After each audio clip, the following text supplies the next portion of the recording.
Well, hey there.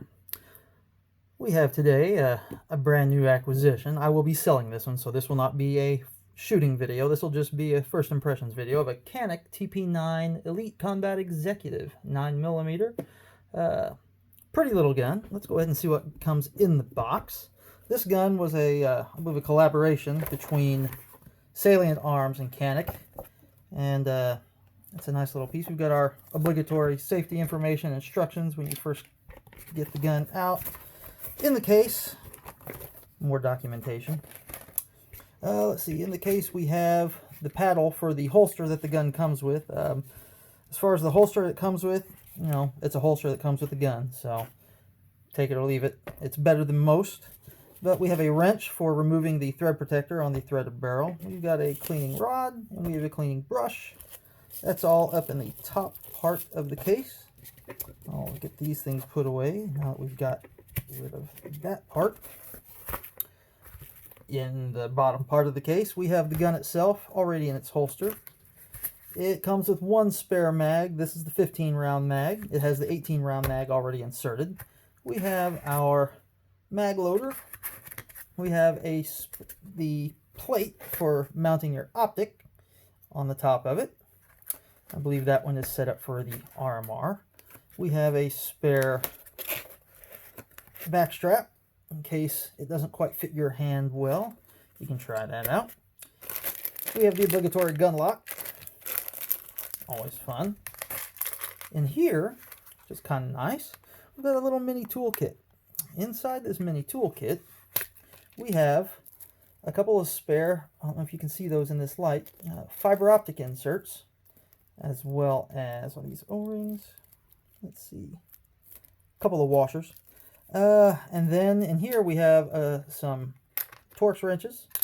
We have a charging handle to go into the side of this optics plate in the event that you want to have that when you have your red dot on there, if you don't want to come over the top of your red dot. And then we have some screws. We have a couple of extended mag release buttons of various sizes and the screws for them. So let me put that back in here, put that back down there, and let's get to the gun.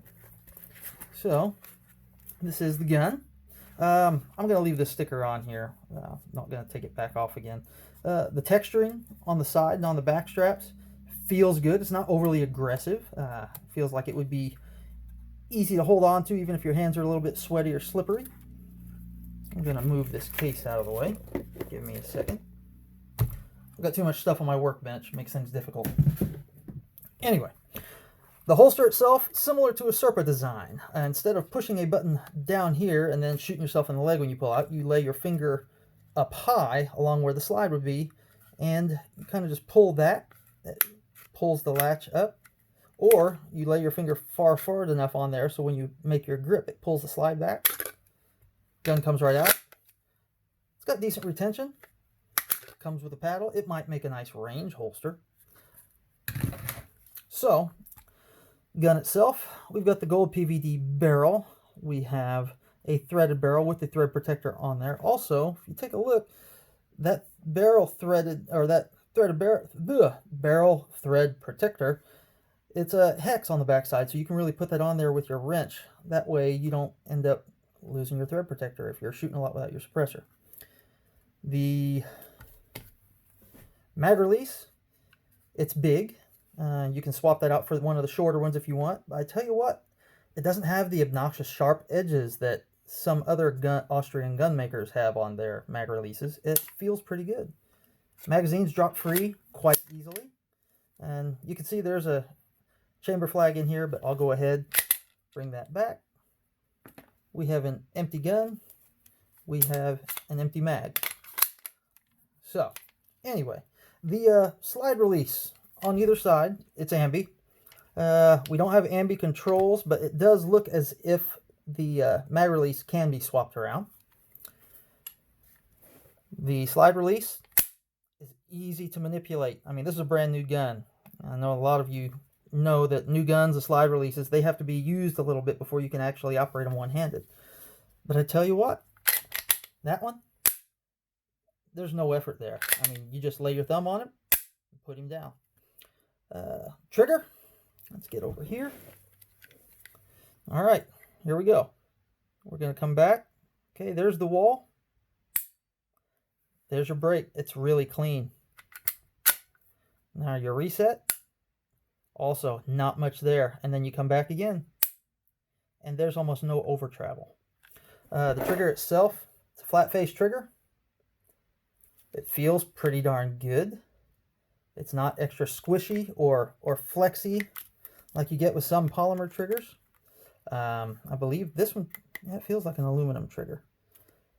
The disassembly on this is also pretty easy.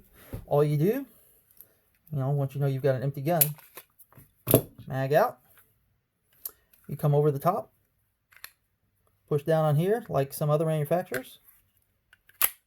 It goes forward about that far. That's not a problem. That's a feature, not a glitch. Once it's that far forward, it just lifts right off. You don't have to run it the whole length of the rails. I'm not going to take that thread protector off just to pull the barrel out. You guys know what happens when you pull the barrel out. Captured spring guide rod, recoil spring there. To put this back together, you line up your notches right here with the notch on the slide, and you just come back. Easy as that. Assembly, disassembly, super easy. Didn't take anything to figure out. We've got our fiber optic front sight. We have our notch rear sight. You have your, I guess, the cocking indicator for your striker right there.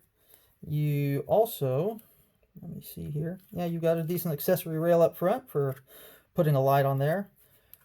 It's kind of a big trigger guard, but that will allow for people with bigger hands, or if you're wearing gloves, to get in there without a whole lot of trouble. All in all, a nice little gun, decent value on the Canik, and I tell you what, it looks good and it points really well in the hand.